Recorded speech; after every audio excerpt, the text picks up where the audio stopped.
Nós começamos então pensando a pedagogia humanista. E vocês vão perceber que as três pedagogias, elas se complementam, né? Elas propõem coisas semelhantes. Elas têm aí uma relação e é justamente por isso que elas estão juntas aqui nesse curso. Mas comecemos pela humanista. A pedagogia humanista, gente, e quando a gente pensa em pedagogia, como se fosse uma coisa só, a gente já começa num equívoco.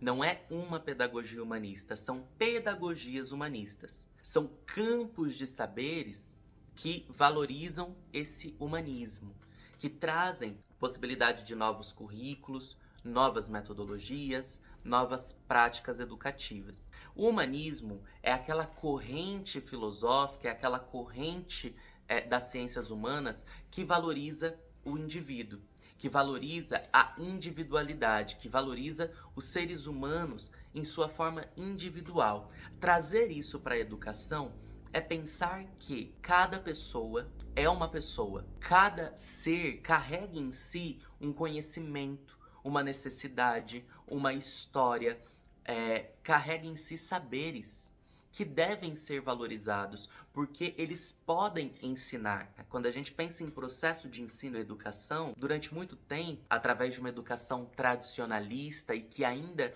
perdura como a tradição mais recorrente nas escolas, os professores foram considerados a única fonte de saber. Era aquela educação onde o professor chega em sala de aula cheio de saber, com os conteúdos preparados, e ele vai despejar esse conteúdo para os seus alunos, que são quase como tábulas rasas, prontas a serem preenchidas por esse conteúdo. Então, o professor vai de fato professar uma verdade, vai trazer o conhecimento para seres vazios, vazios de saberes. Isso é uma educação tradicionalista, que, como eu disse, ainda é a mais recorrente. Mas a educação humanista, ela se coloca ao contrário disso. Ela entende que os alunos, que os estudantes, eles são a parte principal, talvez, desse processo de ensino e educação. Porque quando nós pensamos em uma sala de aula, a gente tem ali um ou uma professora, enquanto a gente tem diversos alunos, diversos saberes diferentes,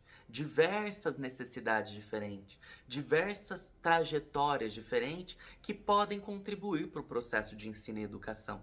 Porque o processo de ensino e educação, ele não é um processo apenas conteudista, de trazer conteúdos que vão ser cobrados em vestibular e etc. Não, ele é um processo de crescimento do ser, de entendimento de mundo.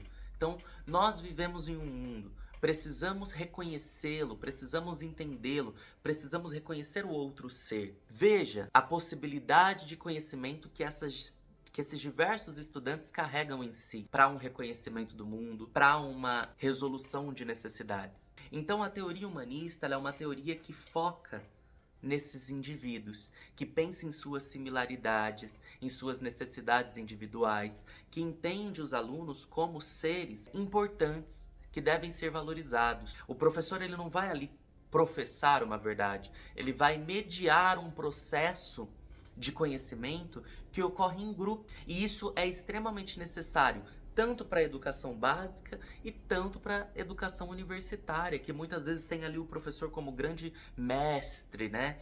Aquele único que vai trazer saberes. E não, a educação ela pode muito bem acontecer de forma em comunhão, forma comunitária, entre aqueles corpos que estão ali na sala de aula, né? Então a educação humanista propõe isso, propõe essa mudança, que é a valorização dos indivíduos. E daí a gente tem algumas referências importantes, e eu acho que a mais relevante nesse momento para ser citado no vídeo é a de Paulo Freire, um educador brasileiro que traz aí uma educação libertária, no sentido de que os indivíduos, a partir do processo de ensino e educação, eles devem atingir a liberdade, atingir um grau de consciência, de reconhecimento do mundo. Eles devem questionar e, a partir desses questionamentos, encontrar respostas. O que vai contra a educação bancária, né, como Paulo Freire cita, que é uma educação que visa manter um status quo, manter uma certa economia, manter um certo grupo social no poder, manter um outro certo grupo social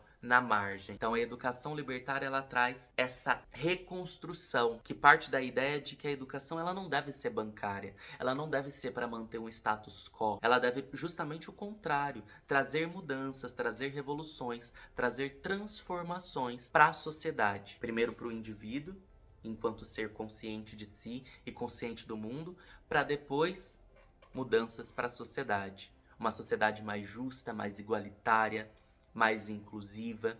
Então as teorias humanistas elas caminham nesse sentido. Esse é um vídeo introdutório, ele tende a dar um caminho que vocês vão conseguir estudar melhor sobre o tema a partir das leituras, a partir das referências. Muito obrigado, até já!